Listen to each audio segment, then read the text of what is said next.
नमस्कार, आप देख रहे हैं नमस्ते यूपी में हूं आपके साथ उन्नति भटनागर। बुलेटिन की शुरुआत मथुरा से खबर के साथ, जहां राज्यपाल आनंदीबेन पटेल का एक दिवसीय दौरा है, जहां वेटनरी विश्वविद्यालय में 12वां दीक्षांत समारोह में वो भाग लेंगी। वेटनरी विश्वविद्यालय में छात्र छात्राओं को वो डिग्री भी प्रदान करेंगी, जहां छात्र छात्राओं को संबोधित भी करेंगी राज्यपाल। सुरक्षा व्यवस्था के पुख्ता इंतजाम किए गए हैं। इसके अंतर्गत जिला प्रशासन ने सुरक्षा व्यवस्था का जायजा लिया है। तो राज्यपाल आनंदीबेन पटेल का ये खास दौरा, जिस दौरान छात्र छात्राओं को वो संबोधित भी करेंगी, डिग्री भी वितरित करेंगी। सुरक्षा व्यवस्था के इसके लिए पुख्ता इंतजाम किए गए हैं।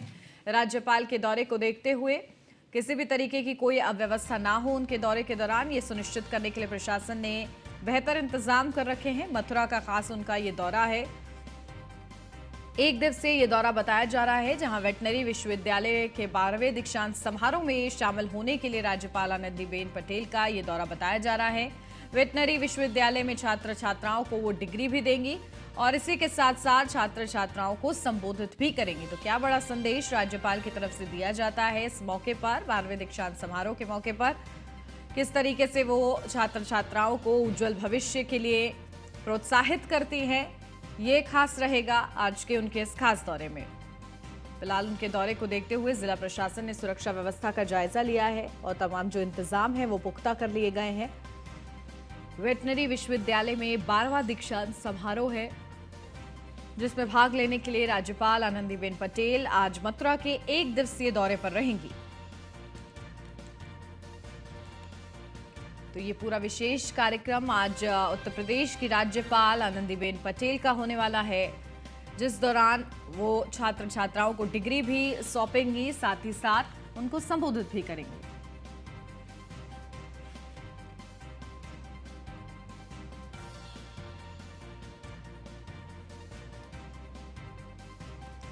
अपडेट लेते हैं, हमारे संवाददाता अश्विनी द्विवेदी हमारे साथ जुड़ गए हैं। अश्विनी, क्या कुछ जानकारी, राज्यपाल आनंदीबेन पटेल का एक दिवसीय दौरा है मथुरा का, क्या संदेश वो वहां से देंगी, छात्र छात्राओं को संबोधित भी करेंगी वो?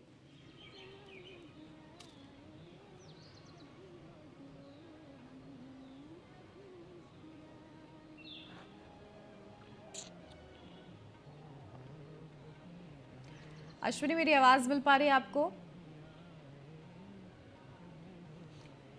चलिए, शायद अभी अश्विनी तक आवाज नहीं बिल्कुल। पहुंच। जी। मथुरा का वेटरनरी स्कूल जो विश्वविद्यालय है उसका 12वां दीक्षांत समारोह, और दीक्षांत समारोह के मौके पर उत्तर प्रदेश की राज्यपाल आनंदीबेन पटेल मथुरा पहुंच रही है। वेटरनरी कॉलेज का जो दीक्षांत समारोह उसमें शिरकत करेंगे। इस दौरान जो छात्र छात्राएं होंगे, बिल्कुल बिल्कुल जी।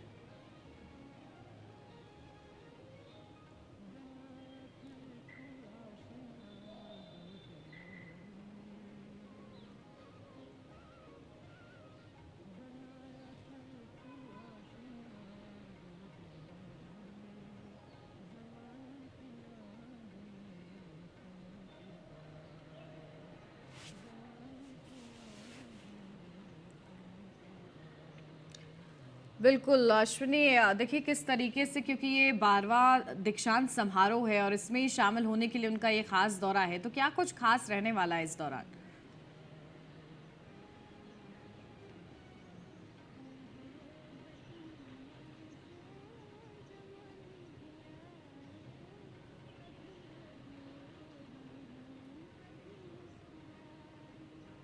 हेलो।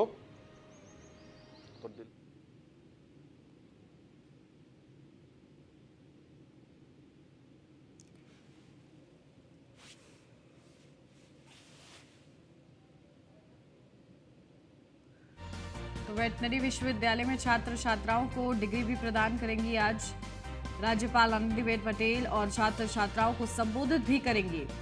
और इसी के लिए एक दिवसीय उनका मथुरा का खास दौरा बताया जा रहा है, और इसी को ध्यान में रखते हुए सुरक्षा व्यवस्था के लिए भी पुख्ता इंतजाम किए गए हैं।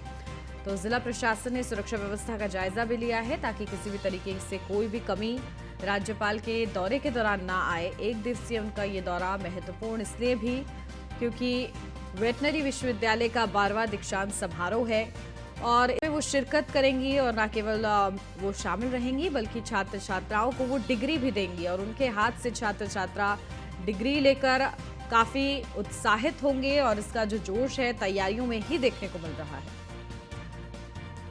अपडेट लेते हैं, हमारे संवाददाता अश्विनी द्विवेदी हमारे साथ जुड़ गए हैं। अश्विनी, क्या कुछ जानकारी, देखिए क्या कुछ आज खास रहेगा राज्यपाल के इस दौरे के दौरान?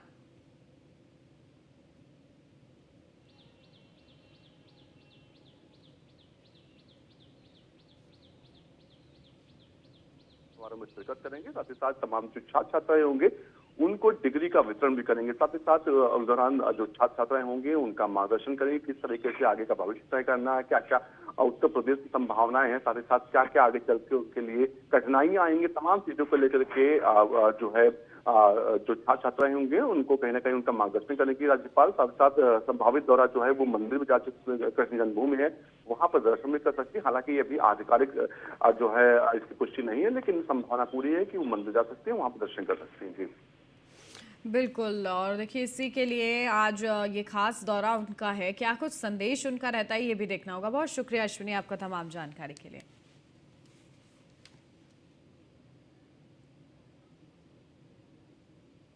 यारों एक छोटे से ब्रेक के लिए जल्द हाजिर होते हैं, आप बने रहिए न्यूज़ 1 इंडिया के साथ।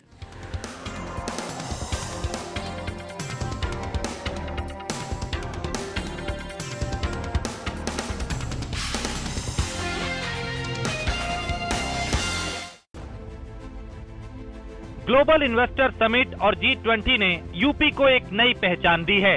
यूपी बीमारू राज्य के बंधन को तोड़ स्वावलंबी प्रदेश बनने की राह पर है। सिर्फ 5 से 6 साल के भीतर यूपी ने अपनी एक नई पहचान स्थापित कर ली है। अब यूपी का हर जिला विकास की राह पे निकल पड़ा है। GIS ने जिलों की क्षमता को विस्तार दिया है। 33,50,000 करोड़ के निवेश प्रस्ताव प्राप्त हुए हैं। ये पहली बार हुआ है। GIS की वजह से सभी 75 जिलों में बम्पर निवेश हुए हैं। विकास से कोसों दूर रहे पूर्वांचल में 9 लाख करोड़ के निवेश का प्रस्ताव आया। माना जा रहा है कि GIS से करीब 93 लाख युवाओं को रोजगार मिलेगा। मुख्यमंत्री योगी आदित्यनाथ के वादों पर सभी निवेशकों, सभी वैश्विक समुदाय, कंट्री पार्टनर्स को विश्वास है। इसलिए भारत अगर दुनिया के लिए ब्राइट स्पॉट है तो यूपी भारत की ग्रोथ को ड्राइव करने वाला है। GIS और G20 समिट से नए भारत में यूपी विकसित उत्तर प्रदेश के रूप में स्थापित होने के लिए तैयार है।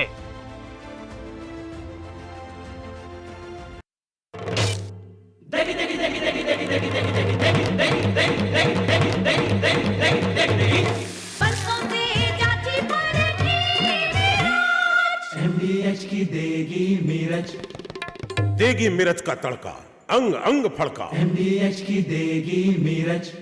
डॉक्टर ऑर्थो आयुर्वेदिक तेल और कैप्सूल्स, घुटना, कंधा या कमर, चाहे जैसा हो दर्द, डॉक्टर ऑर्थो आपको देता है दर्द से पूरी आजादी, एक भरपूर जिंदगी। ये कोई टेम्पररी पेन किलर नहीं, आयुर्वेदिक औषधि है। सच्ची खबर, जगाएंगे सिस्टम, सुनेगी सरकार, सत्ता हो या सिस्टम।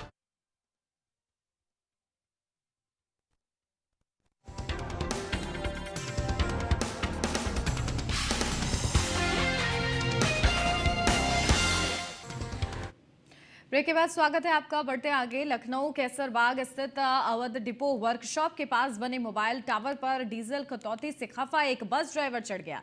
ड्राइवर मोबाइल टावर से कूदने की धमकी दे रहा है। ड्राइवर अलीगढ़ डिपो का बताया जा रहा है। वहीं ड्राइवर को बचाने के लिए मौके पर पुलिस और डिपो के अधिकारी पहुंच गए हैं, लेकिन ड्राइवर किसी की भी बात सुनने के लिए तैयार नहीं है।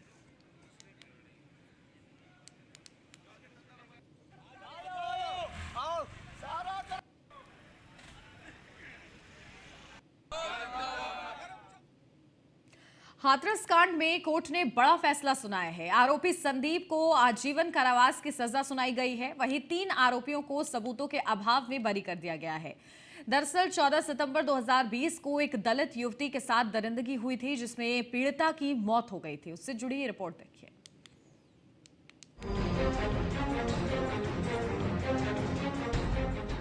हाथरस कांड में भले ही फैसला देर से आया हो, लेकिन दुरुस्त आया है। कोर्ट ने जो फैसला लिया है वो कहीं ना कहीं दुनिया के लिए नजीर पेश करता हुआ नजर आ रहा है। फैसले की बात करें तो कोर्ट ने आरोपी संदीप को आजीवन कारावास की सजा सुनाई है। साथ ही 3 आरोपियों को निर्दोष करार देते हुए बरी कर दिया है। दरअसल हाथरस के चंदपा इलाके में एक दलित युवती के साथ 14 सितंबर 2020 को सामूहिक दुष्कर्म का मामला सामने आया था, जिसमें पीड़िता की मौत हो गई थी। सीबीआई ने सामूहिक दुष्कर्म और हत्या के मामले में चार्जशीट दाखिल की थी। फिलहाल अब बेटी को एक लंबे अरसे के बाद इंसाफ मिलता हुआ दिख रहा है। एक एक्यूज, 4 में से एक एक्यूज संदीप को आजीवन कारावास की सजा सुनाई है। SC/ST एक्ट और 304 पार्ट 1 में कन्विक्शन किया है और 3 एक्यूज को इसमें एक्विटल कर दिया गया है। हम हाई कोर्ट में अपील करेंगे और मुझे पूरी उम्मीद है कि आज एक को सजा हुई है, बाद में उन तीनों का भी कन्विक्शन होगा। अगर एक का इसमें कन्विक्शन हो रहा है और पहले दिन 14 तारीख को 14 सितंबर 2020 को चंदपा थाने में वो बेटी पहली बार इसका एक्यूज जिसका कन्विक्शन हुआ है उसका नाम ले रही है। 16 तारीख को उसने अपने परिवार को बताया। तो जब इस केस में एक ही अपराधी था तो फिर SI वर्मा के खिलाफ सीबीआई ने चार्जशीट क्यों फाइल कर दी नेग्लिजेंसी में? आपको याद होगा इस मामले पर जमकर सियासत भी हुई थी। हाथरस के चंदपा इलाके के एक गांव में 14 सितंबर 2020 को अनुसूचित जाति की एक युवती के साथ दरिंदगी को अंजाम दिया गया था और तो और दुष्कर्म के बाद उसकी गला दबाकर हत्या करने का प्रयास किया था। 29 सितंबर 2020 में युवती ने दिल्ली के सफदरजंग अस्पताल में दम तोड़ दिया था, जिसके बाद बेटी का परिवार इंसाफ के लिए लड़ रहा था। मामले की विवेचना सीबीआई ने की थी।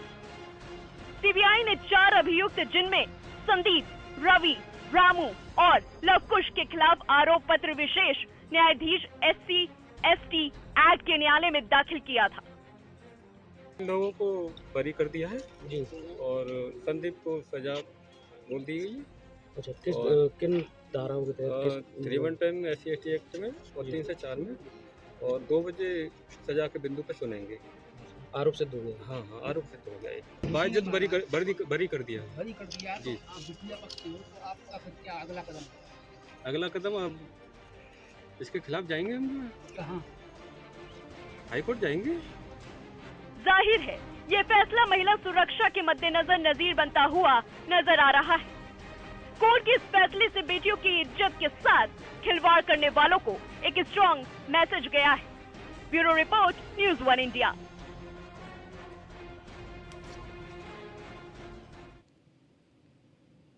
आगरा में आगामी त्योहारों को लेकर पीस कमेटी की बैठक का आयोजन किया गया। यह बैठक डीएसपी के नेतृत्व में की गई। बैठक में सभी धर्मगुरुओं के साथ साथ कस्बे के लोग मौजूद रहे। तो वहीं अधिकारियों ने जनता से अपील की कि क्षेत्र में शांति व्यवस्था कायम करने में सहयोग करें और शांतिपूर्ण तरीके से त्योहार मनाने की अपील की है। साथ ही उन्होंने जानकारी देते हुए बताया कि त्योहारों पर ड्रोन निगरानी की जाएगी।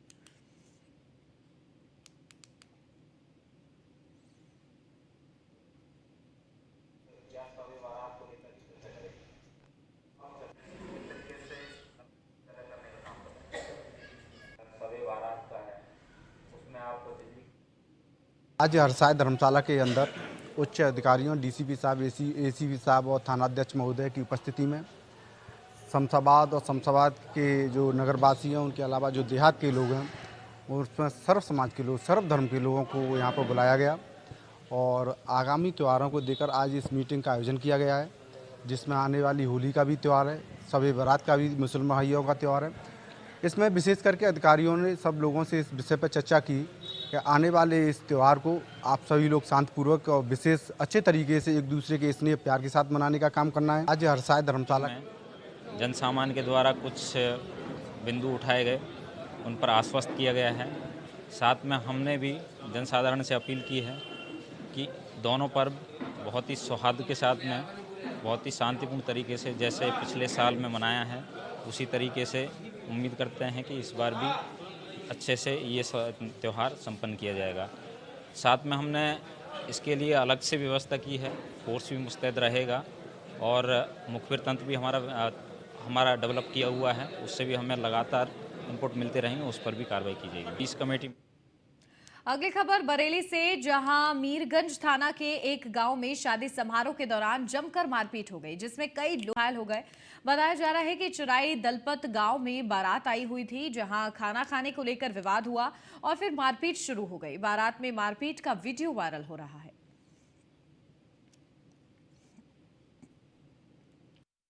थाना क्षेत्र में मीरगंज के एक गांव में एक बारात आई हुई थी नगरामपुर। इस संदर्भ में उसमें कुछ कहासुनी हो गई और उन्होंने बरातियों में आपस में मारपीट हो गई। इनकी सूचना पर थाना मीरगंज में 323/504 का मुकदमा पंजीकृत किया गया है और जिन लोगों ने झगड़ा किया है, वीडियो भी वायरल हुआ है, उसके संदर्भ में उनका चिन्हीकरण करके आवश्यक कार्रवाई सुनिश्चित करें।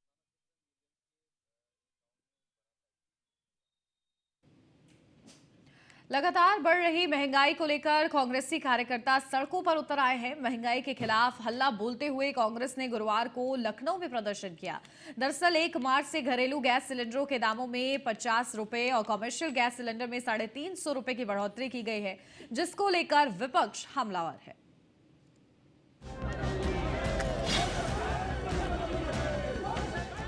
होली के त्योहार से पहले रसोई गैस की कीमतों में बढ़ोतरी की गई।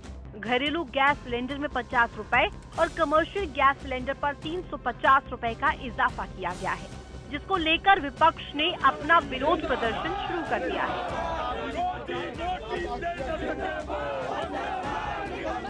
गुरुवार को उत्तर प्रदेश कांग्रेस कमेटी के पदाधिकारियों ने लखनऊ में कांग्रेस से मुख्यालय से लेकर विधानसभा भवन तक पैदल मार्च निकाला। ये प्रदर्शन कांग्रेस प्रदेश अध्यक्ष ब्रजलाल खाबरी के नेतृत्व में निकाला गया। मांगना क्या है? जो इन्होंने गिफ्ट में दिया है उसे ये वापस कर लें, ये हमारी मांग है। दवाइयों में महंगाई, गैस सिलेंडर में महंगाई, शिक्षा में महंगाई, बिजली पे महंगाई, सारी महंगाई ही महंगाई तो है। तो ये गिफ्ट जो दी जा रही है सरकार के द्वारा होली के मौके पर, ये जनता चाहती है कि ये गिफ्ट वो वापस कर लें। फोर्स लगा रखा है, कैसे जाने देंगे? किसी भी सूरत में नहीं जाने देंगे।